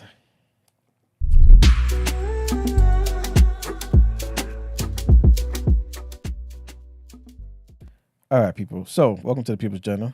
I'll give you the news from an economics point of view. I'm going to be real quick, man. It's funny, yeah. We've been talking about off air, by the way. We've been talking about gambling in the studio, right, recently. And apparently, some new things is going to come out where gamblers who are losing about £1,000 a day, right, are expected to face checks as part of a new, tougher gambling regulation thing.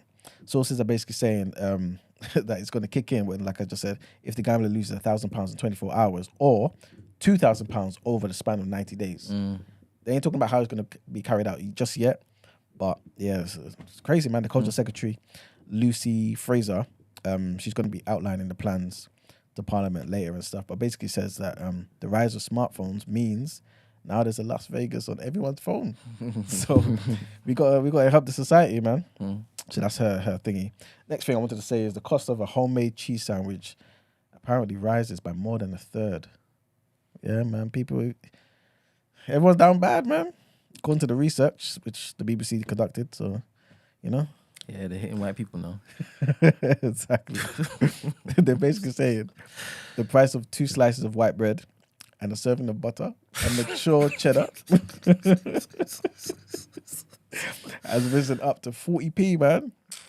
Obviously, if you're going into these bougie cafes, you get that for what, £3.60 or something? Yeah, some nonsense. yeah. But yeah, in your house. Sourdough. Yeah, exactly. Yes.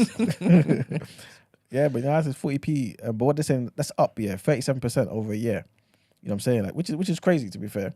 So, yeah, man, people, it's the world we live in. Hopefully inflation will continue to rise, but decrease at a quicker rate. Also wanted to mention BP, man. They've got some shareholders within them, who are basically, it looks like people are going to be going to war, man, over these new climate goals. So basically, they came out, and basically said they wanted to cut back. They had this energy giant target thing that they wanted to think, right? Yeah, hold up. Somebody's just stated the others. This is dry like toast with no butter. Other hosts are needed. Okay. Yeah, by GDV. Okay, never seen that person in the thingy. Are you thinking it's Max? No. just trying to see if their opinion's valid. You know what I'm saying? Let's continue. Yes. Yeah, man. So yeah. Like I was saying, they wanted to reduce the emissions, right? They had a target to do it, right? The original target to reduce emissions was agreed by the shareholders last year, and they basically promised to cut greenhouse gas emissions by 35 to 40% by the end of the decade. However, in February, less than a year later, they've announced that they're trying to aim for 20 to 30% instead, right? In order to produce more oil and gas and extend the life of existing fossil fuel projects. Like they didn't know this was the case before. But anyway, that's now caused people within to kind of be like, no, what's going on, man? And so people are kind of beefing it a little bit. So yeah, that's just that, basically. And the last thing I want to talk about is basically something that we've been speaking on for weeks now. And this is that midwives have voted to accept the latest NHS pay offer. Ooh. Yeah, man. Their union, which is the Royal Game College. changer. Yeah, the RCM, the Royal College of Midwives. Yeah, man. They announced that 57% of those who turned out for the vote accepted the deal, which is quite close, you know. 57 and 43 rejecting it. So a lot of people are not going to be happy, man. But basically, the offer covers 2 pay years, So they're going to get a one-off amount for 2022 to 2023, right? And they're going to get a 5% wage rise for this current tax year, 2023 to 2024. So yeah, that's pretty much it, man. And yeah, that's pretty much it for the People's Journal. Okay. Maggie, when you say turn it into a call-in show, the phone's here. Y'all can call, but I'm leaving in 5 minutes. So.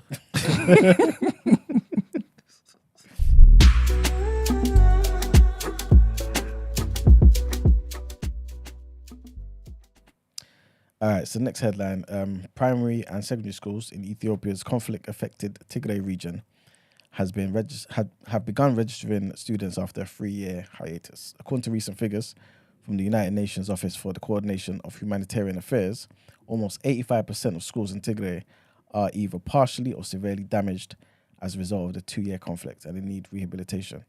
The resumption of schools, which followed the reinstitution of other basic services in the region, like telecommunication, banking, and transportation, has come after a permanent ceasing of the hostilities, basically, which was signed in November of last year between the Ethiopian government and the Tigray People's Liberation Front. And the next headline is, trigger warning here, 7 men and 3 women have been arrested on suspicion of murder after a man died in West London. Police were called at 5:15 a.m. on Wednesday to reports of intruders at an address in Brentwick Gardens in Brentford. A man was found in the street with serious injuries, and despite the efforts of the emergency services, unfortunately he died at the scene. Police are now trying to inform his next of kin, and a post-mortem examination will be held. The 10 suspects remain in custody on Wednesday evening. DS Figo Fruzan said that this is a truly shocking incident that will understandably cause the community concerns. I want to reassure Hounslow residents that we have commenced a thorough investigation with the support of our homicide investigation team to ensure that those responsible are brought to justice. And that's it for deadlines. Okay.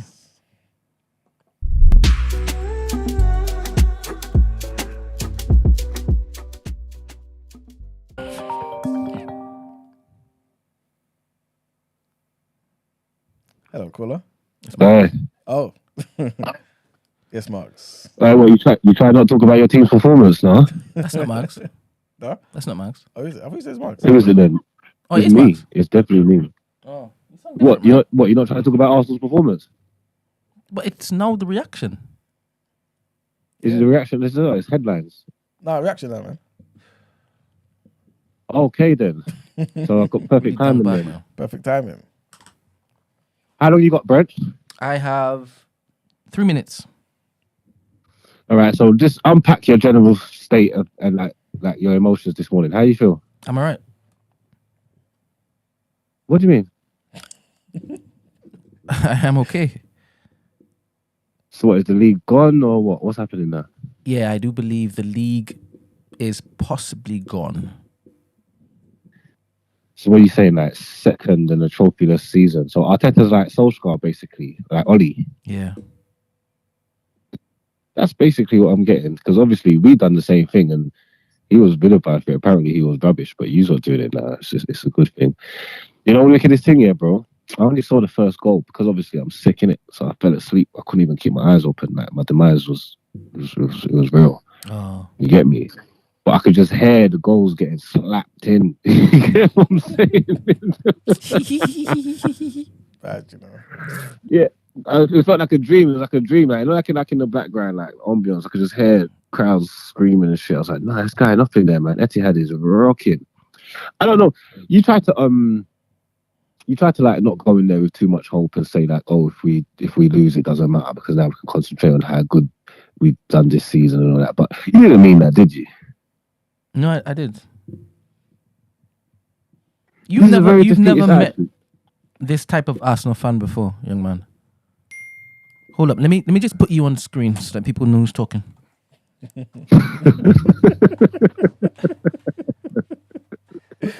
There we go. Marks, you've never met me before. I'm telling you, I'm a different type of Arsenal fan. I'm in this for the long haul. I told you, one, I am so happy about our performance this season. Right? It was disappointing the last few games that our overconfidence bred complacency. However, I do believe Arteta does not like to be shamed. And come the end of season, he is going to basically make moves in order for this type of nonsense not to happen again. And I take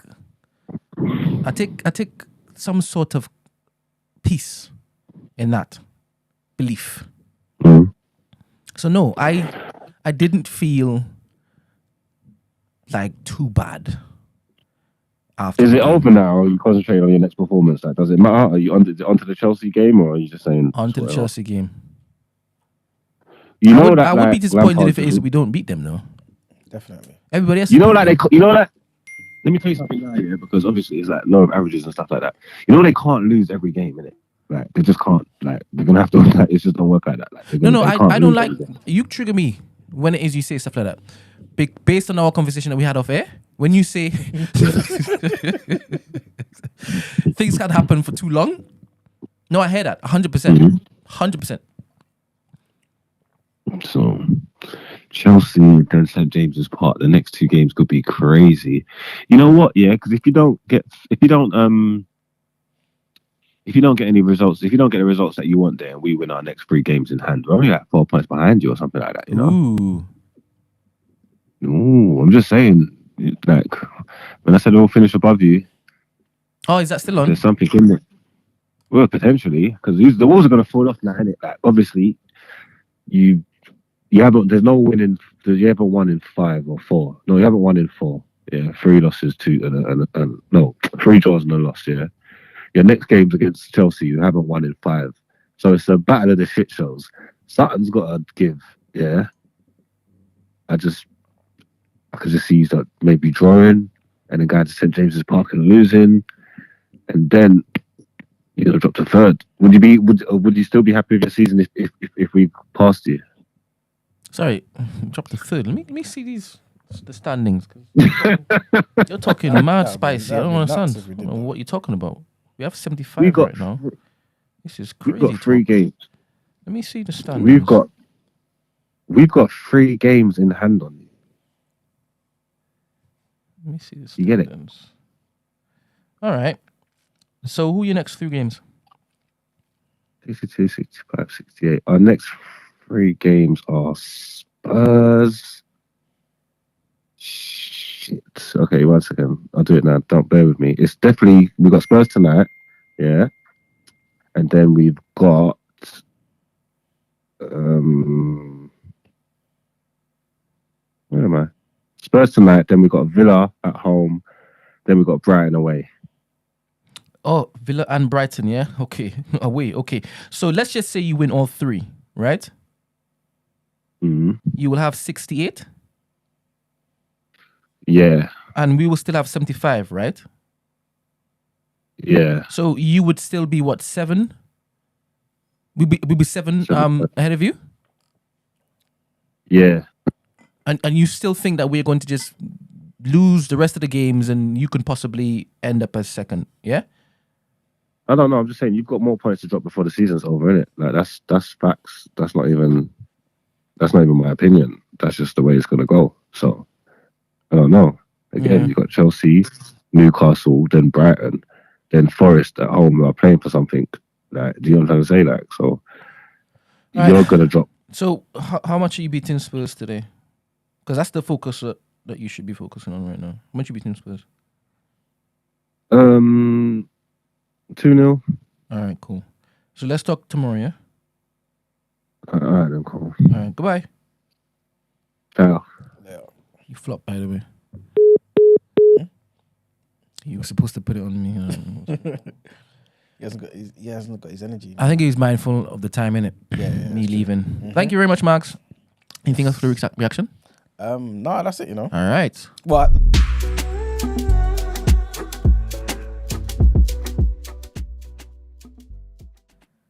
All right, people. So, what did you say? I think Brent stopped the foolishness and answered the phone. It's Yusuf. The phone wasn't ringing. Ringing, man. Yeah, if Max is on the phone, you can't cut through. Yeah. Well, show's done, man. All right. So, how do you feel you did, seeing as you were the only person in there today? I mean, I can't assess my performance because I'm here for the people. 100%. People have to assess my performance. Well, they said that you were great. All right, thank you, people. They said that you were amazing. They said an MVP performance, to be honest. Appreciate you. I think that they like the fact that it is that even though you were sick, you still came in. I care about the people, man. You know what I mean? It's a thankless task, what you do. Thankless. But you did an amazing job too, Ben. But Having to get up, be honest, doing all of these to be honest, I type of live things. here. You understand? So I think all the praise needs to be on you, bro. Yusuf? No, I don't know what it says. It just says a number. Okay, cool. I doubt it's Yusuf though. All right. Anyway, guys, as you know, Brent needs to go. We need to kind of wrap up, man. Thank you guys for tuning in. Of course, as always, we appreciate the support. You know what I'm saying? Always. Also want to thank the guests for a great interview. Oh, it's still on him, isn't it? Let me put it back to you, so you can get your good send off. Yes.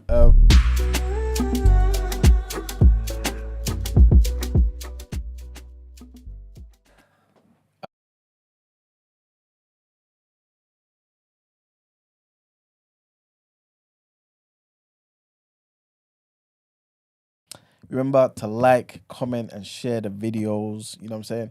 I feel like everyone likes, but I'm not too sure if people share the video. You know what I'm saying? So you guys need to share the video, man. You don't see the gang signs up there. You know what I'm saying? Trying to be inclusive in that. So yeah, man. Also, remember you can send your voice notes and text messages to 07564 841 073. We say this every day, but obviously I know some of you guys don't have the number, especially as Mark didn't have the number. You know what I'm saying? So yeah, man. Join the community as well. Community.thenewblack, BLXCK.com. Yeah, man. Everything good happens in the community, man. People in the chat can vouch for that, man. That's where all the videos from yesterday, the evidence that we used to tackle the case of Wingate. You know what I'm saying? So yeah, man. Join the community. Once again, thank you for turning up.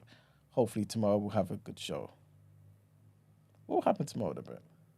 What's going to happen tomorrow? We'll see. Tune in to find out. Esther's back. Yes. Esther is back. Yeah, that's true, yeah. That's all about holiday. Yes. Tune in, people. Yeah. Peace.